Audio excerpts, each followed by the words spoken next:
Another Takeover Tour recap here on the PWHL podcast. The third stop of our 16 games. 16! Oh god, it actually feels like quite a lot, but we do have the double headers coming up in January, so that might make me think, oh, it's not as big, but it does that now we are filled in the thick of the tour. It does now kind of feel like it does feel like a long tour than they originally thought. Anyway, so yeah, so third stop on the tour, second game for our Frost already. It's so crazy how the way the schedules work that our last game before Christmas was on the tour and our first game back from Christmas was on the tour. Crazy. And then the third one isn't until March for us. This kind of happened last year. Our first Takeover Tour game in Denver last year was in January, and then our other two games in Raleigh and Detroit weren't until March, so it's very similar to last year. Anyway, yeah, so Edmonton, back to Edmonton. This was the first of the cities that were featured last year that are back on the tour this year. And I actually was quite impressed with how Edmonton did attendance-wise. I know going into this game, Lady was really concerned because obviously Edmonton had been quite fickle with the attendance they got for the Rivalry Series. On the Wednesday game, they got about roughly 3,000, and on the Saturday game, they got roughly 14,000. It was quite fickle, so we weren't too sure. It's about 10,000 people attended this Takeover Tour game, which actually is quite fine. Although a lot of people, would then come having a downer, and I'm like thinking, hold on, if we could get 10,000 per game on each tour date this year, so that would be brilliant, wouldn't it? I mean, that'd be about what, 160,000? That would be brilliant. We'd bite your hand off at that. Yeah, I mean, it wasn't as bad as Chicago. Come on, let's just. I think people are looking at thinking, yeah, it wasn't good, wasn't it? But come on, you know, we're not gonna fill out all these arenas in every single stop. Okay, we saw it last year how we didn't get sellouts in Buffalo or St. Louis. They were bad. So yeah, but I think Edmonton did really well. It was 10,264 was the number in total. So that's actually not bad. Especially how at Chicago, Pluto was worried that maybe the holidays were going to have an impact on that. But clearly, Edmonton, you showed out really well. And I feel like Edmonton is really trying out to make this push to get the PWHL. I mean, they had both Rivalry Series games in Canada this year. They've got 2 games on the tour this year, both of which, of course, include the Goldeneyes. So you kind of got to wonder how serious Edmonton is about trying to get a team. Well, based on what we've seen so far, they're pretty deadly serious. Plus, if you combine this attendance with the one they had last year, that's about they're not so far is about 27,000 people across 2 games so far, which actually is very impressive. For Edmonton, that's how to build a case. And I think this is where Edmonton and Denver will have the advantage this year because they've previously hosted games. They can build on the momentum that they had from last year, and that helps grow their case. So, yeah, so far across 2 games, across 2 different seasons, Edmonton's welcomed 27,000 people so far. That's something not to be sniffed at. Yeah, but a really great game. Oh my god, yeah, because this was history in the making on the tour. This game. First ever meeting between our Frost and the Vancouver Goldeneyes. It's very, very exciting. We do have a date in Vancouver before the end of the season. We've worked it out. I mean, we were a bit concerned that because obviously we're not going to be in Vancouver the first game, and we know we're going to be there at the end of the season. Is that already been the basketball team? It's not. There's another one in March. We've worked it out. Yeah, so really, really exciting. So again, another scenario where how many opportunities are you going to get to see this on the tour, okay? Because obviously the last Takeover Tour game, you had a World Cup Finals rematch, which we didn't have on the tour last year. But this Takeover Tour game, you have the opportunity to see the first ever matchup between two teams, and that.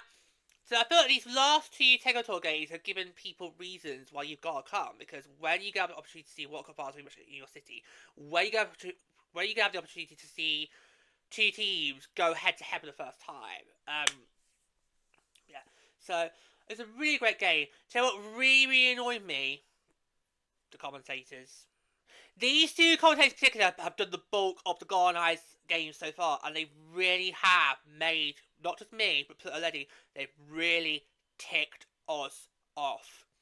And for this game, what really got the blood going was how they just kept banging on about how there are so many former Frost players on the Goldeneyes roster. I'm like, we get it, okay? We can see what you're doing. You're trying to rile us up. You're trying to provoke us. Okay, and we're not taking it, okay? We're not having that, okay? I mean, yeah, we knew that there's going to be all these players from our roster that were there last year, now they're going on our roster, because Vancouver ransacked the two World Cup finalists in the expansion process, okay? They tore at us in the expansion process, so during the exclusive sign window, and then obviously it's the expansion draft. And then free agency, they gutted Ottawa to the point where Ottawa doesn't really look like what they were this time last season. And, of course, after the free agency, Pluto did think, well, maybe the Charge aren't going to be able to compete again like they did last year, whereas me and Eddie Carr had faith in them. But that's because I want to see somebody who was in the World Cup Finals 1 year, but lost, and win the next. But yeah, so it's like, so seriously, can you just stop it? The way they were doing it, I could tell them to turn the voice. The way they were like goaded. It's like, can you just stop it? Stop. That's the kind of behaviour I expect from the NHL broadcasters, not for the PHL broadcasters. Okay? So at the end of the day, the NHL is a boys' club where at the end of the day, everyone just goes to the Wetherspoons and gets pissed.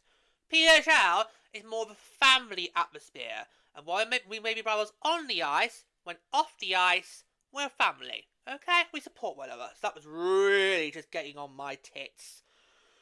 Making the blood boil.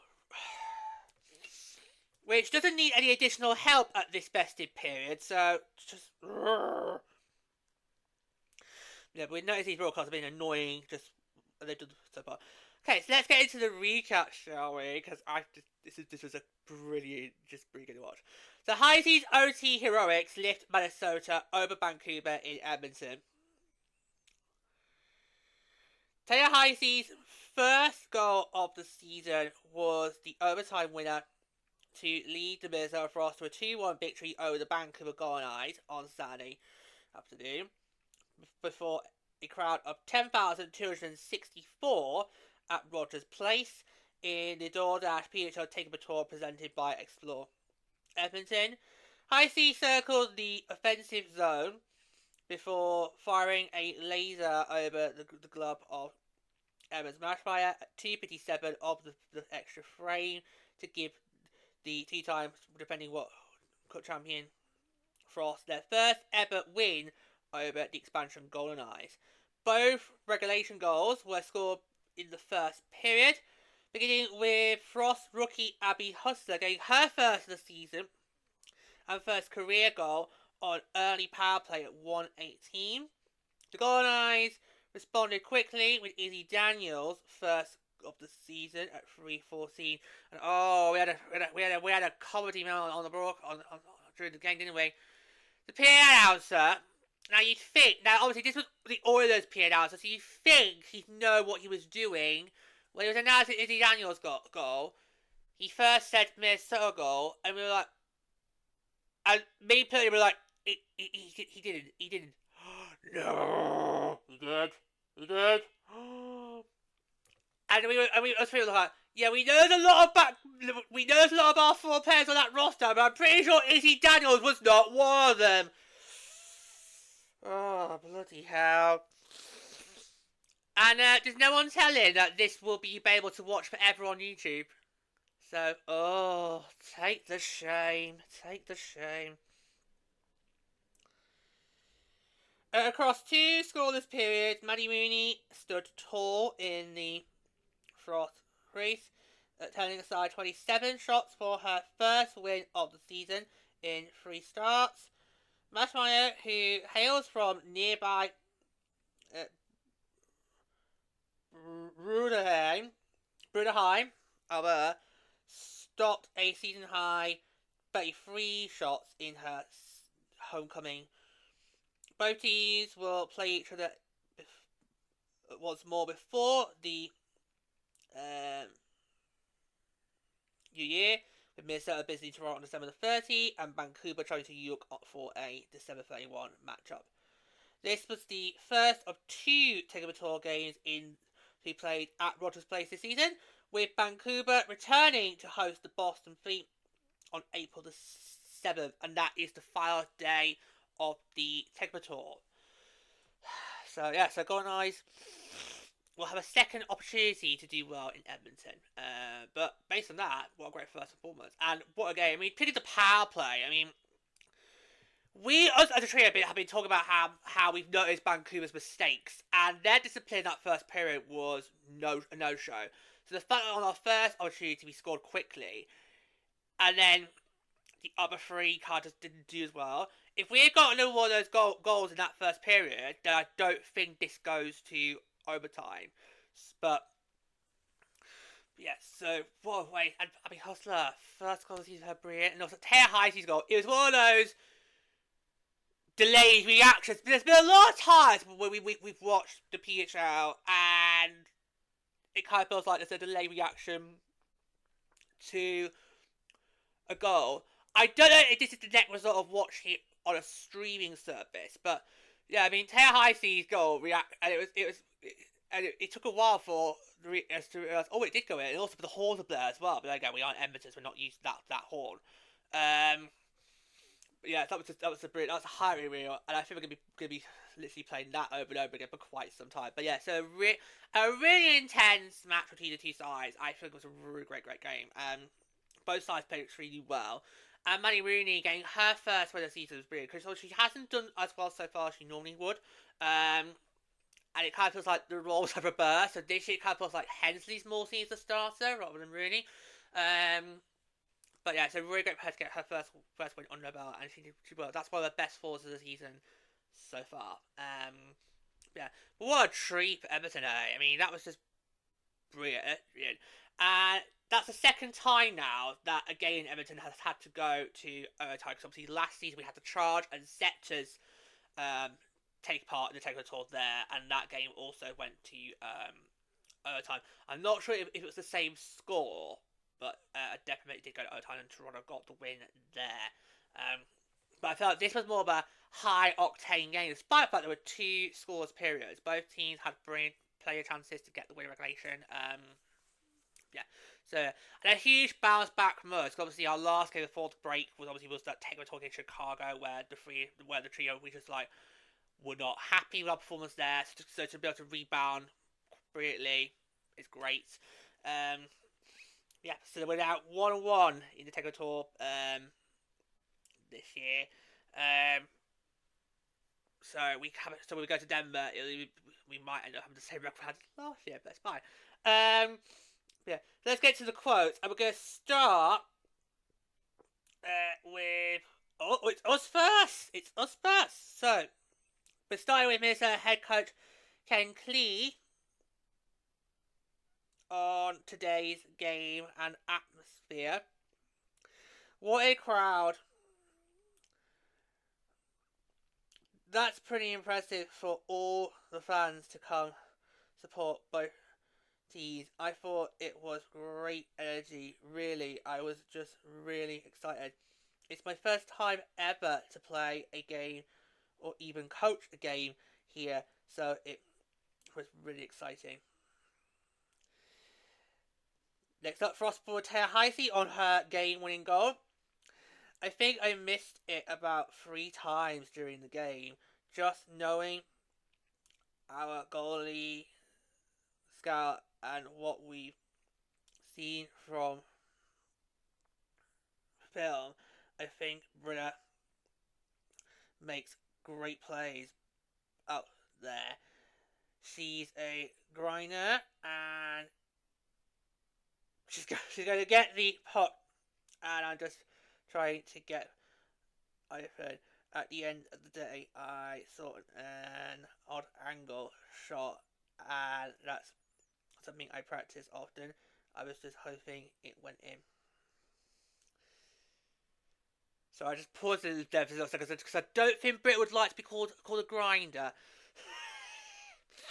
So I just paused for a second. I was like, what did she just say? Yeah, she did just say that. Oh, la. Okay. Now let's hear from Vancouver goaltender Erin Smashmeyer on the team's response following Minnesota's opening goal.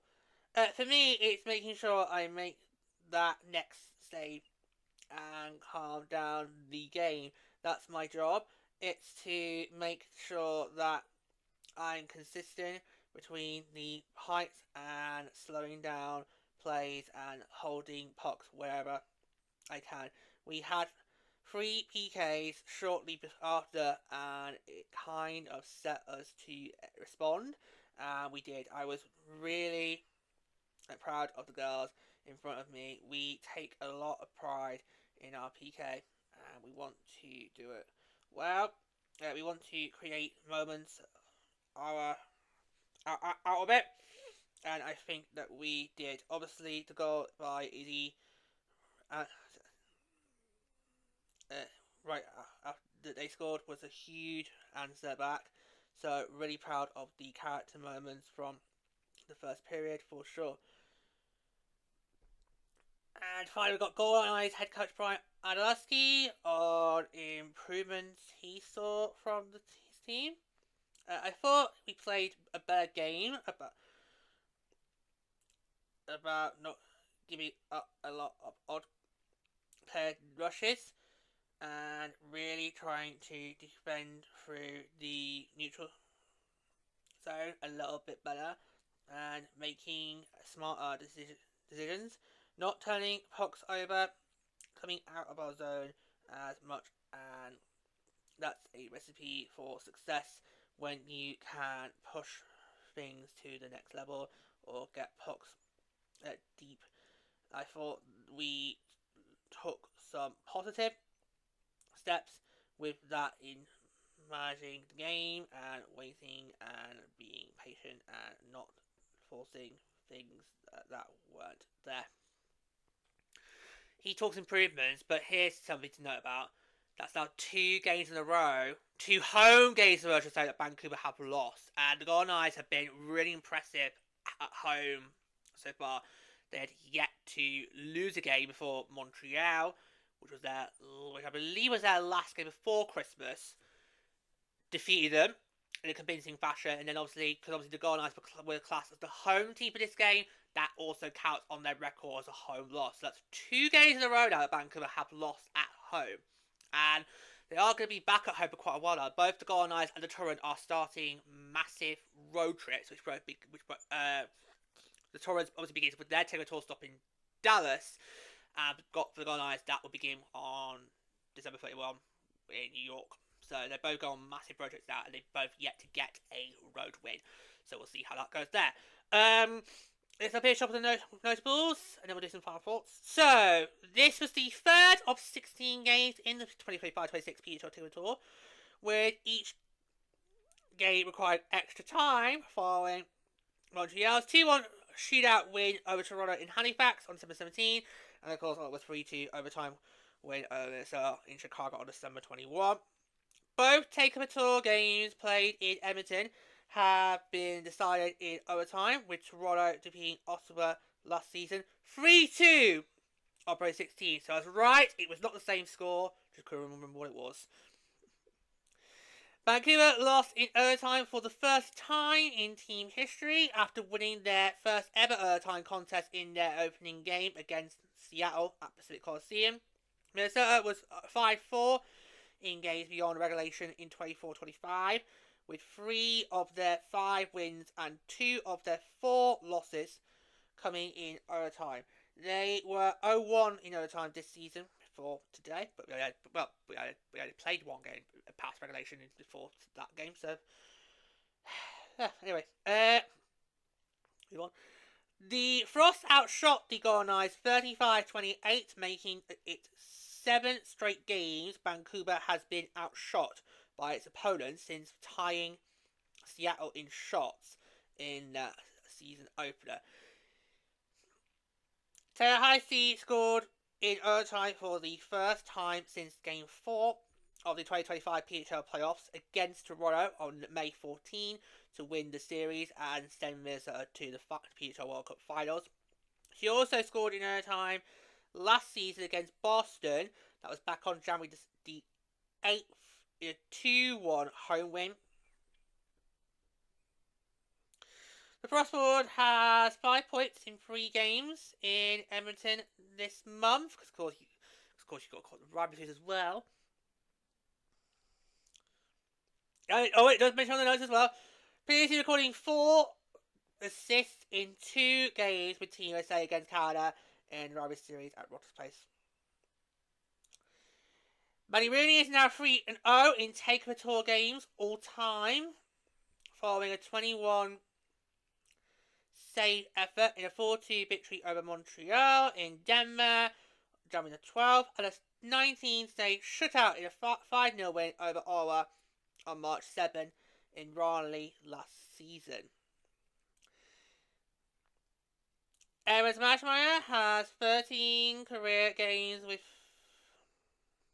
30 or more saves, including 2 with Vancouver in 6 starts this season.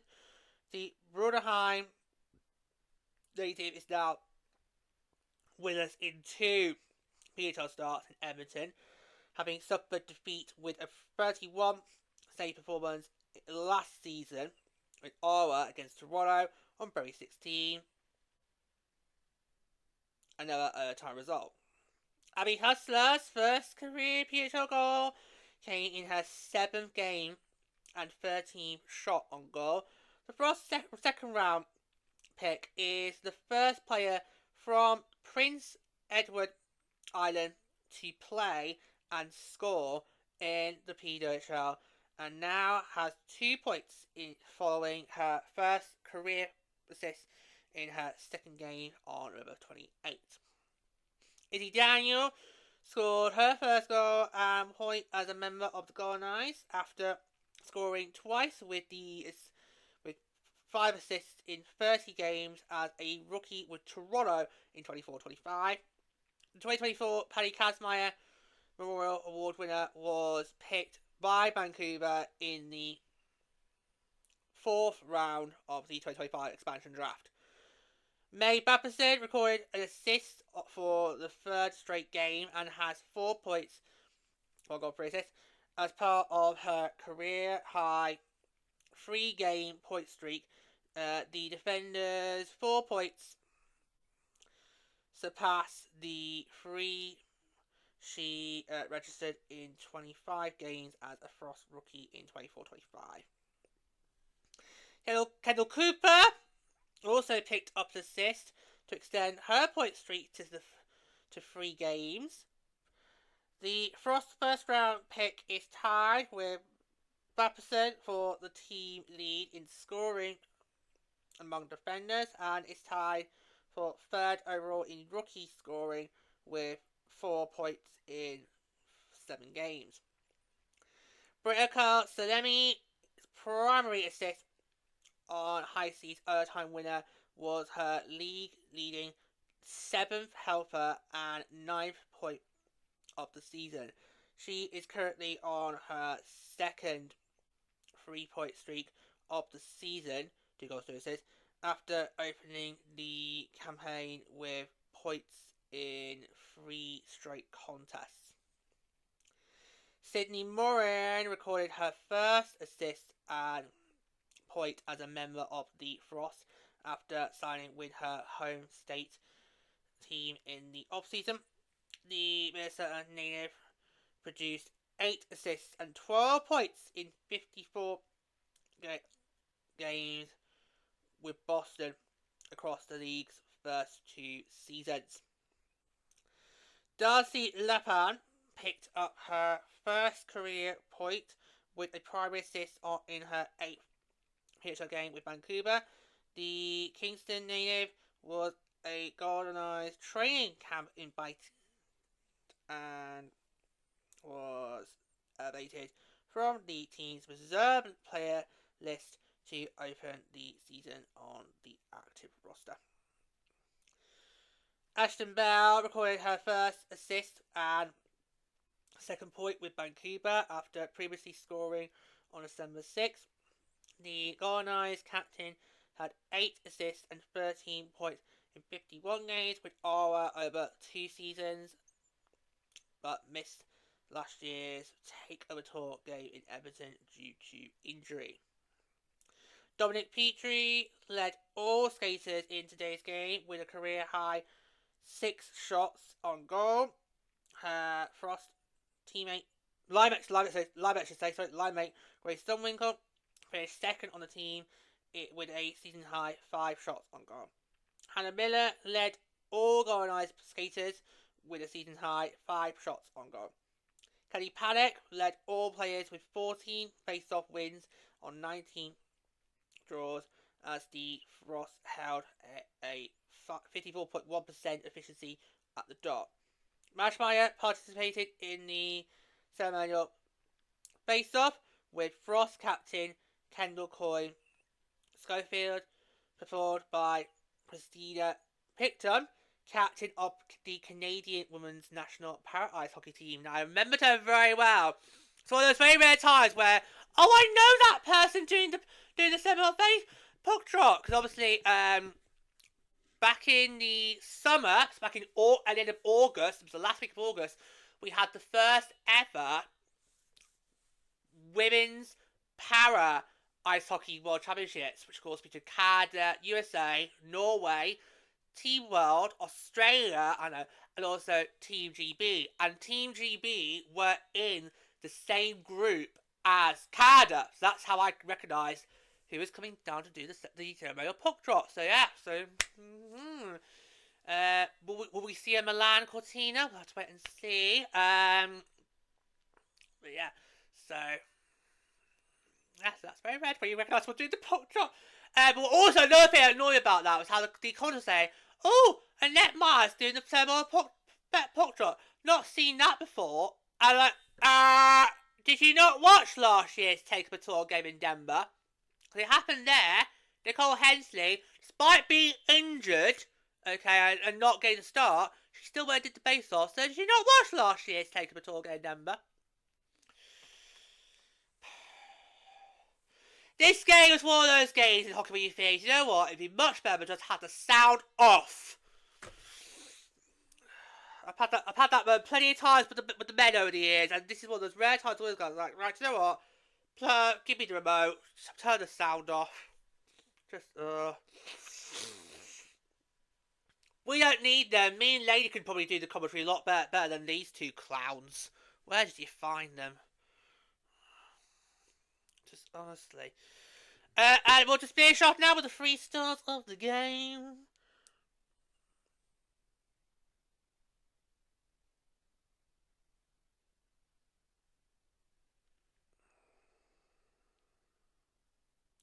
So the 3rd star, Maddie Rooney from our Frost. The 2nd star, Izzy Daniel from the Goldeneyes. And the 1st star, Tara Heise from our Frost. Okay, let's get to these 2 teams from Minnesota. Tuesday, 7:30 at Toronto. That's 7 p.m. Eastern. That's midnight our time here in the UK. At 6 p.m. Central Time. For Vancouver, Wednesday, 7:31 at New York. 1 p.m. Eastern. 10 a.m. Pacific. Whoo! Poor Vancouver. I get used to those early starts. Same set as well.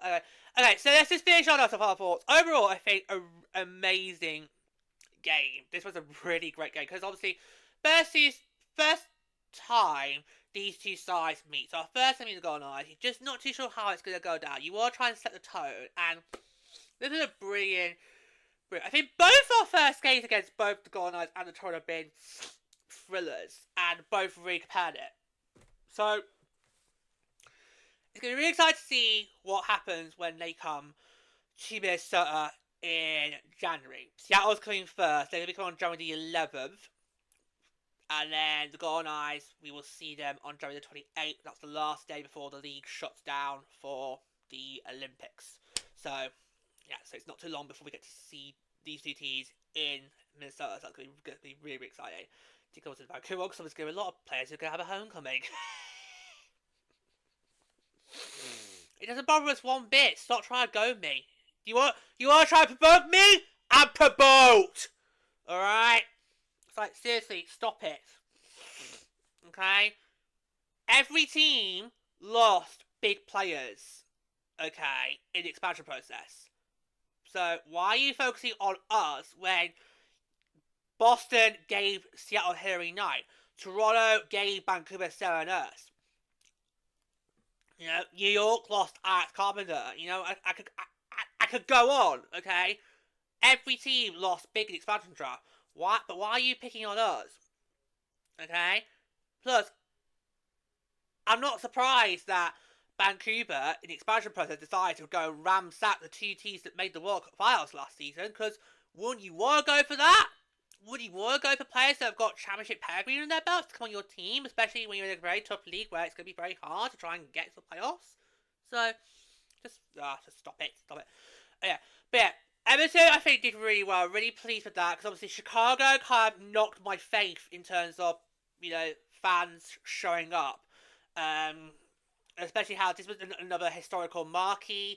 I did worry what was going to happen there, but, you know, but really pleased with the crowd there. 10,000 people is not something to sniff at. Raleigh managed 10,000 people last year, and yet that still felt like it was more than 20,000. Because whenever you go to Raleigh, it's loud. Okay? If you ever watch a Hurricanes game, you know that barn is loud, regardless what the time of the year and what the state of play is. Okay? So, you just, yeah. Right, but I was really pleased with Edmonton, and they will definitely build on that for the second game of the tour, especially how the second game of the tour they've got this year. You've got Boston coming to town, who are literally just red hot right now. They really are. So that's gonna be a really exciting one. Yeah. And the Goldeneyes will be back there again, so another opportunity for the Goldeneyes to maybe then go for the win, but it'll be much more tougher, because obviously Boston has been relentless so far. They've just knocked that up. Yeah, but it was a really, really impressive game, and definitely one to look forward to rewatch over the long summer. Although will it still feel long this year? Because technically when we get to get into November next year, it's straight into World Championships. We'll see. We don't know about that just yet. No, not yet. No. But yeah, that's gonna be all the games we think. Oh, we get to replay to the summer. I'm gonna be like, yeah, looking forward to be watching that one. Yeah. So. Again, I'm loving how this is the third game in a row now. I'm loving how that teams are basically sending out the hometown natives to go and do the cereal puck drop. That's really great. I feel I said the last episode. I really hope that carries on and that continues. You know, let's make the most of the fact that we've got somebody who's from the Providence or the state on the team. Then let's give them the spotlight. Okay, not just by putting them on the starting lineup, but also go out there and take the actual puck drops. So that's really good. Let's see that will continue for the remaining 13 games on the tour. Yeah. So, and what a great game! Great way to come back from what feels like a really long festive break, especially for people like me who do not celebrate it or find it really, really hard in a really hard time of the year. Yeah, so a really great game, and great way for us to bounce back after what was not a great performance the last game. To come back, bounce back, brilliant. It would have been great to have got the 3 points, and I kind of felt like we could have got the 3 points, but I think at this point of the season, you look at that and think, okay, we'll take that. Would have been great to have got the 3, but for now, we'll be happy with the 2, and then we'll see what happens later on down the line, and And if that's what people think, oh, that'd be regulation, but yeah. But no, but really great performance overall, and Edmonton was given such a treat. Really great game. A really great game. Look, probably a bit more energetic than the last ones, because while the last time we went to was a 3-2 result, he had more goals there. And I felt it was a bit kind of like a bit back and forth, wasn't much action, so really great there. Yeah, so the next stop on the tour is in Dallas, and that's when the Seattle Torrent and New York Sirens will meet again. And that's going to be exciting, because obviously the last time those two sides met,